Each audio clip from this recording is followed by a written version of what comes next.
Welcome back to the channel, everybody. Hopefully you guys are doing well. Thanks for joining today. We are back on the Coxton sub, and today we are looking at the town of Luton. This is actually the first town that was ever built here on the Coxton sub, way back in its trainz New Era days.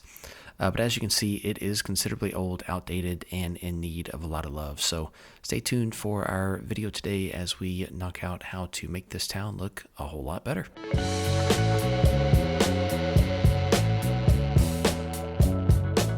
Alright, well, jumping right to it, we are going to go ahead and remove all of the residential area. Most of the town here is getting removed. The only things that are going to stay are the station and most of the trackside buildings. I did already rework some of the small industries here in Luton, even though I did that off camera. That was done before this video was shot. And that's mostly because at first I didn't really think about actually making this into a video. And I was like, you know what, I got to do this anyway. It'll be a great opportunity to kind of show how you can make things look a lot better without too much work. So I went ahead and did it. All in all, this was about an hour and 15 minutes or so. Really not too bad, all things considered. Definitely had a good time doing this. But one of the first changes was realizing that in towns, in America at least, in the Southwest or South or Southeast or Midwest, I guess wherever you would say I count since I'm in Texas. It's not really Southeast, it's not really Southwest. But, you know, when we have two roads that meet in town, they don't make a big circle like I had originally or a semicircle. They definitely meet each other in the center of town. So, you know, made one of those changes there. One of the first changes was getting that road back in order, kind of in a way that's much more believable for the setting here in the USA. In a bit of fairness, though, when I first designed the Coxton sub, it was going to be modeled using the Australian Victorian rails content. So I was looking at, 1920s Victoria. I still love that content, actually, and I'm definitely considering doing a multiplayer surveyor here once I get trainz 22 with that content, because I just really enjoy it so much. Plus, it's a it's a full set of Steam content. Anyways, I could go on and on about that. I'll pass on that today, though. But anyways, it's something I still love, even though I chose to kind of remodel this route. I'm definitely glad, though, that I chose to bring this to the USA, and then on top of that to make it a cotton belt route. Definitely happy with that choice. Just throwing in here a mixture of streets and roads. I'm not really too picky about these things in the town setting on my routes, but at the same time, I also do get a bit bothered if everything is the same. I'm not a big fan of that either. So it kind of was a compromise between balancing the things I do care about and balancing the things I don't care about. Which there are plenty of things that I care about, and there are also plenty of things that I don't really care about, and it is what it is. I do think this route is coming along exceptionally well. I think it's excellent. I think the quality is definitely improving drastically, but it's going to be far from perfect. And even at the release version, I'm sure people are still going to find things that need to be fixed, and that's going to be just fine, because then I can fix it and get a new update out, and I'll be happy to do that, at least for a period of time, But we shall see. My goal here with this route is to eventually see if I can make it get it as a content pack that I throw into multiplayer surveyor, so we can do multiplayer. That's really been the goal all along from day one with this route. But anyways, enough of that. So the town of Luton, just a bit of history on Luton. Luton has its own local that terminates here. That local starts in Coxton, just south of here, about 12 miles. Actually, no, sorry, about 10 miles. And it heads north. It serves Highbridge. It serves the Highbridge Co-op, and then it makes its way to Luton, where we get into town here, because Luton actually has a bunch of small industries, and I think it only has one or two industries technically that have their own spurs that are trackside. Everything else here in Luton more or less kind of gets served off of the local track or from the river port. There are rather two tracks at the river port, and I haven't really decided what all I'm going to ship on that river port, but I'm kind of, it is 1970. We weren't perfectly modern just yet, but I am more or less kind of treating it like a concept where there was a smaller town up the river that wasn't necessarily super accessible, that had a contract to serve or to be served by like a small canal company here in Luton. So not necessarily something based in the prototype, something I more just kind of made up because I wanted something creative and different. But I also am not going to get rid of it either because I like it, to be honest. But there you saw me kind of play around with some neighborhood templates I've built. Here, since everything is not perfect north, south, east, west, I am going to have to actually place all of the residential buildings by hand since I don't have trainz 22. Definitely looking forward to building my next route in trainz 22 with the scrapbook feature, but I don't have that here, so we're doing it the old school way. But first I wanted to kind of level everything out at first, kind of get a feel for everything. And I may go back off camera and add some hills later. We'll see, some slight elevations. I might not, though. To be fair, the town's not very big. But I did decide also that I wanted to get another industry kind of off over here. Not one that's rail served, but just one to take up some space. The only rail served industries are over by the water. They're not over here on this side of the tracks. This is the main line over here, so there's not going to be any service off of the main line, at least not in Luton. I did also rework the coal mine just to the south of here, but I'm not going to show that in this video. And by rework it, I mean I eliminated all the terrible junk it had and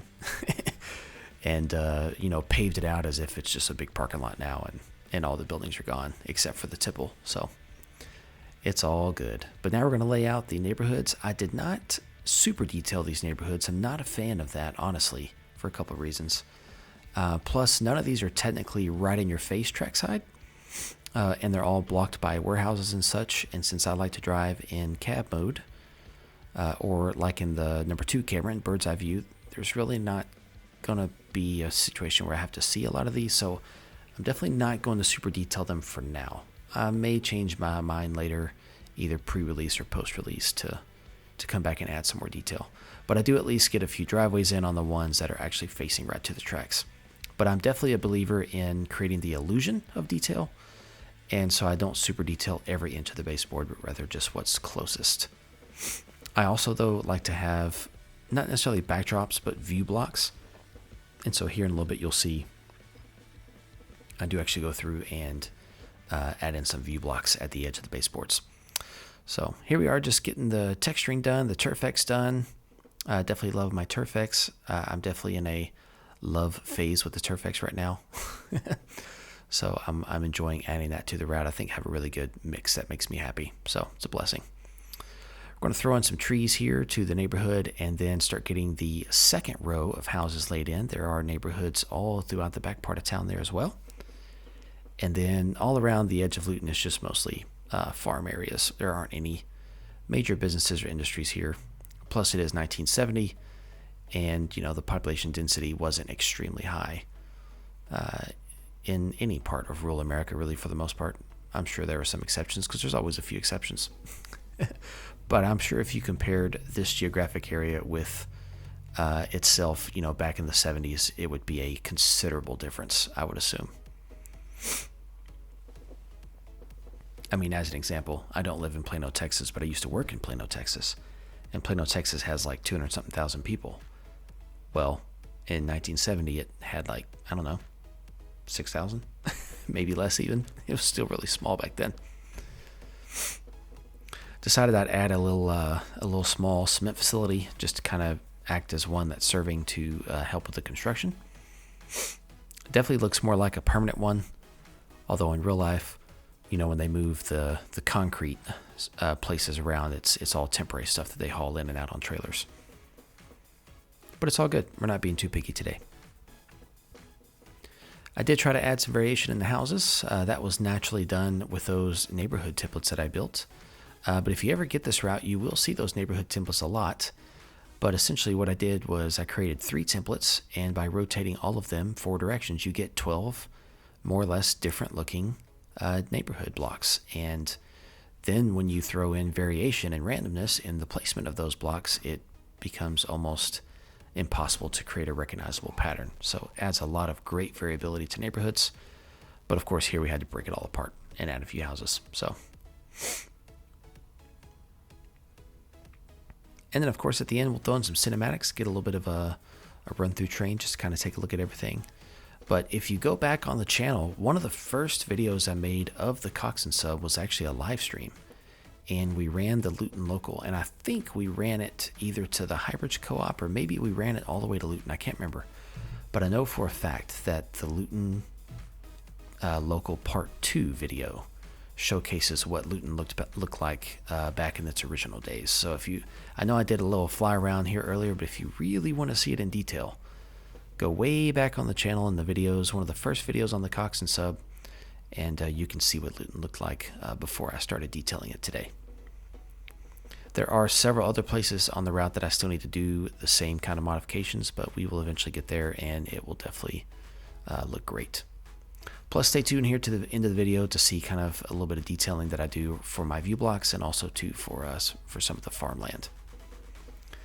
It's not anything that's like, life-changing or like this new age idea that just blows everything away, but it is something that's consistent, smooth, and pretty easy to imitate, so that makes it helpful and usable in my opinion. Thing about neighborhoods is you don't want to have all old trees, because then you make it look like everything was built at once and has never changed, unless that of course is the situation of what you're building. But newer homes, newer properties, newer neighborhoods, they have smaller, younger trees because they were planted later. So mixing the old tall trees and the young short ones definitely kind of creates some contrast, which is nice. I did look here for a bit to see if I could find a concrete mixer, like a truck, a concrete mixer, and I couldn't, and that made me sad. So I want to go check the download station later, see if I can find one. But I eventually gave up my search and got back to to adding in some stuff. I decided I'd add in these dumpers. Since this industry is not getting anything by rail, it's going to bring stuff in by truck, and it needs to bring in the materials to mix the concrete. And here we're going to go ahead and add some shrubs and trees to the fence line here with this pasture. You can't really see the fence there, but the fence is there. It's barbed wire. We've got a pasture here for raising sheep. And I do already have the sheep in place. Plus we'll get some shrubbery here around this little cement plant. Sorry, not cement plant, it's concrete plant. Big difference there. Big difference. And of course some shrubs along the trackside. You can't miss out on that. It's an absolutely essential detail. Make everything look, old and worn down like it is. And then we're not too far actually from starting to move away from the town itself.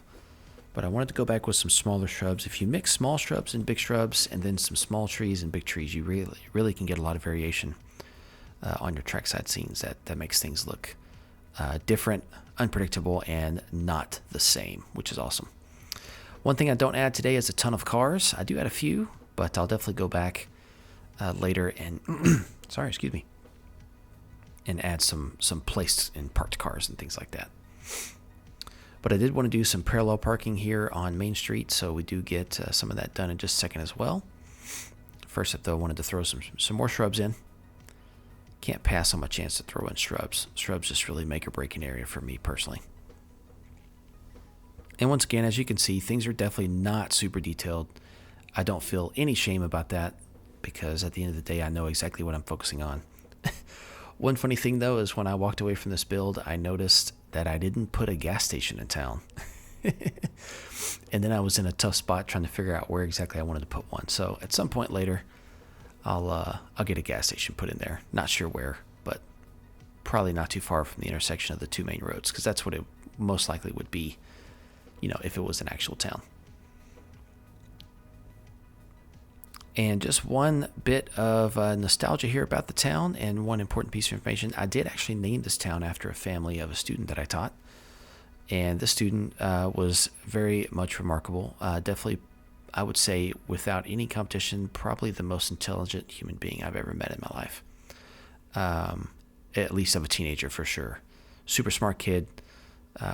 Taught her in math when she was in middle school, and then when she went on to high school, I was at the same high school she was at, but the math classes she were in were way more advanced than anything that I taught at the time. So I focused on, teaching the lower level classes and kind of helping kids out with those gaps and things in math. But her father passed away from cancer while she was a teenager there in school. And it was just a really tough time for all of us, having known him for so long and known her for a long time as well. It just was really, really tough. And so I changed the spelling a bit, but the name here of this town is actually named in honor of her father. So something memorable and kind. And it was a cool moment, after things had kind of settled down, to kind of mention that to her and bring it up. even though, she obviously has no interest in railroading or anything related to that. It was just cool to be able to share that. So I don't name every town off something so memorable or meaningful, but occasionally, if I get the opportunity, I do. At least to me, it serves as a memory and an appreciation of a person that was definitely worthwhile. Sadly, we all know a few that aren't, but this person was an excellent individual. All right, well, moving off away from town, we are now going to work on the view blocks. So pretty much what I do, whenever I don't want to expand a scene, I just throw a thick row of trees with some underbrush there just to kind of blot out most of the sky. And obviously, these farmlands would go much further than the 1,200 to 1,500 feet that you see. But the thing is, I'm trying to keep the amount of baseboards and the amount of detail down as much as possible where it's unreasonable to do so. And when you're driving in cab mode, that 1,200 to 1,500 feet still looks far enough to be believable. So, it'd be different if I was trying to model foot for foot an actual area that really exists. Here, I took a geographical area that exists and then just made up a railroad that doesn't. So it gives me a lot of freedom to do that kind of thing where we don't necessarily pay too much attention to what happens, really far away from the tracks. But you definitely want to line your fields with shrubs, especially when it's on a right-of-way with a railroad or with a road. Here, obviously, because I don't have the scrapbook feature, I then have to go around and move everything back. I did get pretty tired of that, so in the future, I didn't do it. I just placed the items myself. But, follow this pattern here of adding these mixtures of short trees and shrubs in along the rights-of-ways, and you can really, just that detail alone with some grass and some variation in the pastures or the crop fields, and man, it really, really helps a lot with your detail, and it really doesn't take very long. I know I have it going in fast speed right now, but this was maybe 10 minutes to get everything done you're seeing right now, and it makes such a big difference. Not every road, of course, in a farm area has a bunch of trees and shrubs nearby. I mean, just go look at Wyoming outside of Cheyenne. It's just fields. There's no trees in sight. There's no shrubs. It's just fields and grass, and that's fine too. But this part of the country is, southeastern Arkansas, and that's not the case there. So here, let's take a quick spin around again, a little bit slower speed this time. Kind of see some of the differences. I definitely am proud of the result. I think the result has turned out extremely well, and I will leave you guys now for some cinematics. Thanks again for watching, and we will catch you all next time.